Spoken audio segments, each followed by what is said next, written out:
What's going on, everybody? Welcome to After Prison Show. And today I want to tell you guys probably one of the craziest prison stories you'll ever hear. And this story is about one of the most notorious prison breaks that has ever taken place, maybe even a prison escape that you guys have never heard of. And another thing that makes this prison escape so notorious and so insane is the fact that this involved 6 prisoners who all were on death row. Now, the reason why I want to share this story with you guys, there's 2 different reasons. One, this escape actually took place at a prison that I served time at myself. And then 2, just recently I've gotten in contact with a new person that we're getting ready to introduce here on After Prison Show, a guy nicknamed Banky. Banky's a person that I've just recently gotten in contact with, and it was just yesterday that I got a chance to meet him for the very first time. A man who has served 33 years in prison, and a man who was originally sentenced back in the 80s to 2 life sentences. Banky has only been home for 60 days after 33 years. And again, yesterday I got a chance to meet with this guy for the very first time and hear some of his stories, and I've got to tell you, they are absolutely edge of your seat type prison stories. And we're going to get a chance to be featuring his story and possibly working with Banky as soon and as early as this upcoming week. But it was yesterday when I got a chance to meet with this guy and hear some of his story that he was telling me about all of these different prisons that he was at, and one of which being Mecklenburg. Now, for those of you who may know, Mecklenburg is a prison that I've visited twice. And during both times that I was sent to this prison, it was for receiving. I even made probably one of the most asinine comments that I've ever made in my life about this prison when I first got there the very first time in 2007, saying, if I'd have known prison was this sweet, I'd have been here a long time ago. But from what Banky shared with me yesterday about serving time at Mecklenburg himself in the late 80s, and also from the story that I'm getting ready to share with you guys today, you're going to definitely get a better sense, as I have, that back in the heyday of this prison, this most certainly was nowhere that you wanted to be at. And to think that I served time at this prison twice in my life, a place where so much crazy stuff has taken place, it's actually pretty crazy to think back on that. But I wanted to share all of that with you guys real quick because, one, I want you guys to get excited about this new guy, Banky, who we're getting ready to meet possibly as early as next week. And 2, to brace yourself for one of the craziest prison escape stories that you will ever hear. And again, maybe even one that you never even knew took place. I think that was a pretty solid introduction to this video right there. Mecklenburg County Maximum Security Correctional Facility, as it was known when it first opened back in 1977, is a prison that you guys are going to be hearing a lot more about in the near future, a prison that I served time at myself and was nothing like it was when it first opened up, and also is a prison that no longer exists. Mecklenburg, I believe, was closed around 2012 and has since been leveled and is nothing more than a field. I've got no idea what they plan to do with this land, maybe building some sort of a neighborhood, maybe another prison. When it first opened up back in 1977, this prison was supposed to be one of the most secure prisons that there was, and also touted a reputation saying that no prisoners were ever going to be able to escape from this facility. Yet it was just 7 years later in 1984 that 6 prisoners, all on death row, hatched one of the most insane and crazy escape attempts ever, and actually were able to flee from this prison and end up on the run. This was a prison escape plan that, as I read, was years in the making, and also an escape plan that other prisoners heard about, knew about, and were scared of, even going so far as to tell the guards what was about to take place. But for whatever reason, when information was passed to the guards about this upcoming escape attempt that was looming, not enough seemed to have ever been done about it. Once guards received information that this escape attempt was in the making, the prison went on lockdown not just once, but I believe twice. And during that time, they did a search of this death row housing unit, turning up nothing in the form of contraband or anything else, it would seem, to prove that what they were hearing from these other prisoners who were snitching was really something to be concerned about. But little did they know, it was definitely something that was real and was soon going to happen. Now, real quick, before we go any further, I just want to throw in a little of what I know of this prison versus what this place was actually like back in its earlier days. You know, when I went here, and I've shared this before, this was a receiving unit housing prisoners who were preparing to go for their extended vacation or for possibly the rest of their life to their permanent prison housing. Mecklenburg was one of a few different receiving prisons where you first originally came to after leaving from the jail to begin your prison sentence. But back in its earlier days, Mecklenburg was a maximum security prison housing the worst of the worst, and also housing death row at this prison as well.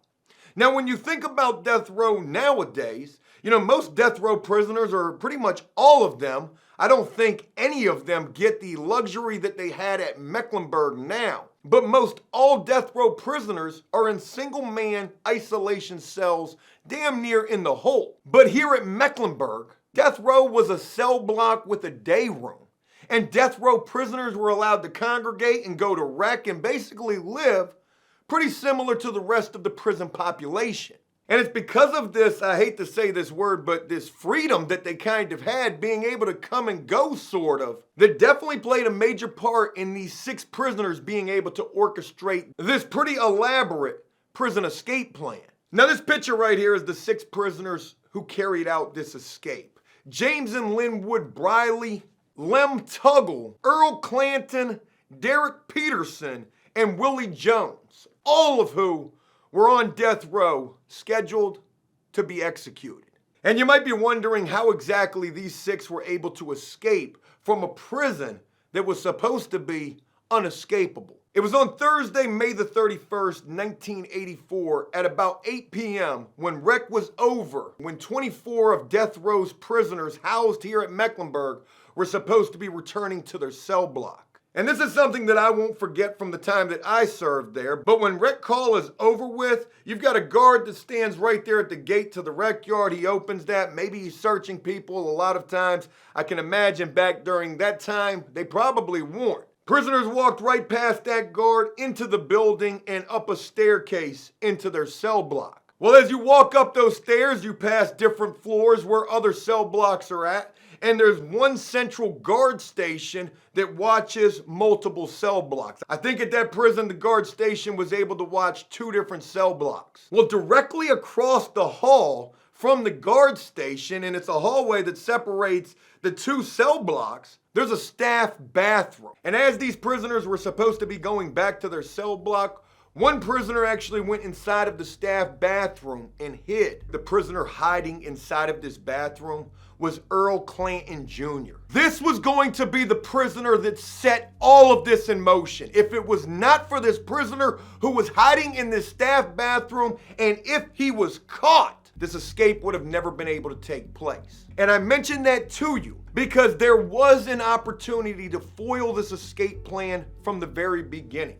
Because it was only shortly after these prisoners had come back in from rec that it was med call. And when the nurse came, she was right there in that hallway, right in front of that restroom, where she would always get water for the prisoners who had to take their pills. But on this particular night, May the 31st, 1984, when she went to try to open that bathroom door, it was locked. And it was another prisoner who was inside the cell block who was watching this nurse try to get into this restroom, who was telling her, hey, that bathroom's out of order. That bathroom has been out of order all day. It's just broken. They've got it locked because it doesn't work. Not only was this prisoner telling this nurse that this restroom was out of order, this prisoner had also convinced the guards on duty that that bathroom had been out of order and locked all day long because of that. And these prison guards went for that because they were just coming on shift at about 6 p.m. or 5 o'clock, whatever time shift change was taking place. So they didn't know what had taken place during the day. If the prisoner is telling them that the bathroom's out of order and that's the reason why it's locked, I don't know why they would ever believe that. Especially hearing this from some prisoners who were on death row, and especially given that, like we mentioned at the beginning of this, prisoners were dropping notes and snitching. They were scared that this was going to take place, that these prisoners were going to escape. But 2 and 2 was never put together. And as this nurse was standing out there handing out medication, shaking that door handle, can you imagine what the prisoner on the other side of that door was thinking? What if she did get in there? What if that door was open? What was going to happen then? But none of that would happen. The nurse would believe the story, the guards on duty would believe the story, and then the next part of this plan was put into motion. About an hour later, around 9 o'clock, the ringleader and the mastermind behind this escape plan, James Briley, would ask the guard on duty in the guard's booth if he could go over to the other cell block and grab a book from a prisoner and bring that book to him. And unbeknownst to this guard, just probably trying to be friendly with this death row prisoner, he obliged. When the guard stepped out of the guard's booth and then went into the cell block, he left the door to the guard station opened. And it was at that moment when that guard went into that cell block to get that supposed book that Earl Clanton Jr.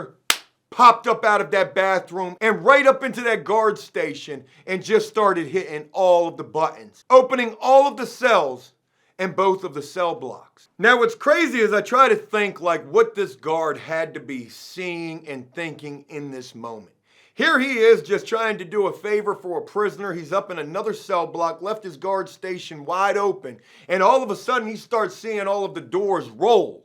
And he looks into the window because there's a window right there. You can see right up into that guard station, and he sees Earl Clanton Jr. up in there popping all of these buttons. I imagine that that guard would have been terrified and just frozen with fear in that moment. But it doesn't seem that he was, because it seems that that guard immediately shot up out of that cell block right back into that guard's booth and began to wrestle with Earl Clanton Jr. And had that guard got the advantage, this is the second opportunity that this prison escape could have been foiled. The story says that this guard was almost able to wrestle Earl Clanton Jr. out of this guard's booth. But before he was able to do so, and because of the fact that all of the cell doors and gates were opening, James Briley was right there in that guard's booth as well, in that guard's face, with a shank right to his throat. Now it seems that this one sole guard wasn't the only guard on the floor, and that there were other guards who were in both of these cell blocks. But when this escape attempt popped off, the 6 prisoners who were going to attempt this escape overpowered all of the guards and forced these guards to take off their uniforms so that these prisoners could put those uniforms on. And it's said that by 10:30 in the evening, these prisoners had captured 13 guards, capturing them one by one and held them hostage, even forcing the watch commander, who they had also captured at knife point, to radio down to the first floor to the guard who was in that guard station that their replacement was on the way, and for them to go ahead and leave their post once that replacement arrived. And who exactly it was who was coming to relieve this guard who was working on this first floor in this guard station was a prisoner in a guard's uniform. But the guard on duty didn't recognize that this was a prisoner, so as soon as they opened that door to that guard station, another guard captured right there. Now what's miraculous about this is thinking that you've got 6 prisoners who are on death row. All of these guys have killed, if not killed, multiple people. But during this escape, no guards lost their life during this. And in fact, it later became controversial for these guards, many of which who lost their jobs or otherwise quit, that why didn't they lay down their lives in an effort to stop this escape attempt? By this point in this escape attempt, these prisoners had overpowered and taken guards as hostages, donned guards' uniforms and even riot gear, had forced the watch commander at knife point to make radio calls for certain things such as the guard down on the first floor to give up their command post, and also forced the watch commander to order a van be waiting and running at the Sallyport entrance of this prison, the only way in or out of this facility. And I think to myself, as this watch commander ordered this van, you know, what was his excuse? How did he make this happen without making anybody else anywhere around the prison in any other buildings hip to what was actually taking place in this death row building? But however that happened, it did. There was a van that was waiting at the Sallyport for these 6 prisoners. The watch commander had ordered that against his will. But these prisoners still had to get out of this building, across this prison compound, what they say was 150 feet to the Sallyport. And I know better, because I was at this prison. From the Sallyport to any building, you're talking 100, maybe 200 yards. It's going to be a decent hike from from that building to that sally port. But these prisoners had a contingency plan in place for that as well. Dressed in riot gear that they had found up inside of this building, with guards held hostage, these 6 prisoners were somehow able to find a stretcher as well. And on that stretcher, they placed a TV underneath a sheet, said that it was a bomb, sprayed it with a fire extinguisher just to make it look like it was smoking. And they walked this so-called bomb that 100 or 200 yards from that building to that sally port where that van was waiting. Were somehow able to get that sally port entrance opened, get inside of that van, and also get that other gate opened as well for them to be able to get off of that prison. And I'm guessing that that stretcher and that TV with that fire extinguisher probably played to some degree into how they were able to bypass the sally port. Because the sally port has 2 gates. The only way in and the only way out that a prisoner is getting in or out of a prison. When you pull up to that sally port, that first gate opens, that van pulls in, that gate shuts. Once that exterior gate shuts, then that interior gate can then open. 6 prisoners who were on death row were able to pull off probably one of the most insane and also intricate escape plans that I've ever heard about. Even more crazy to think that I served time at this prison where this took place. And even more crazy, me meeting with this individual Banky, who you soon will meet, and hearing his story and his experience from this prison where this took place, which was absolutely nothing like what it was like when I was there. When this prison escape took place, this was a black eye on the Department of Corrections here in Virginia. This prison had only opened 7 years prior, touted itself as being unpenetrable, unescapable. And yet here 6 prisoners on death row were able to do what they said was impossible. But like with any escape for the most part that you hear about, they didn't stay on the run for very long. Once jumping into the van, they shot right across the border because where Mecklenburg is at in Virginia, it's right on the North Carolina border. They went down to North Carolina where 2 prisoners were dropped off. And it was just the very next day on June 1st where those 2 prisoners were caught. Earl Clanton Jr. being one of them. The prisoner who set this entire plan into motion, hiding in the staff bathroom, overpowering the guard, got caught the very next day. Him along with Derek Peterson. They were captured in a coin laundry in Warrenton, North Carolina. Clayton was executed on April the 14th, 1988, just 4 years after this escape, while Peterson was executed in 1991. On June the 8th, 8 days after this escape, Leroy Jones surrendered himself to police all the way up in Vermont. He was executed in September of 1992. And also on June the 8th, in the very same state, Vermont, Lem Tuggle was captured in a roadblock. He was executed in December of 1996. And the mastermind behind this plan, James Briley and his brother Linwood, the 2 prisoners who hatched and orchestrated this entire event, lasted on the run the longest of any of those 6, getting apprehended on June the 19th. Captured by the FBI in Philadelphia, and Linwood, the brother of James Briley, being the mastermind behind this. Both of these brothers were 2 heinous men. I think I read something like they were thought to have murdered like 20 people. The brother Linwood was executed only 3 months after being apprehended in October of 1984. And his brother James was executed the very next year in April of 1985.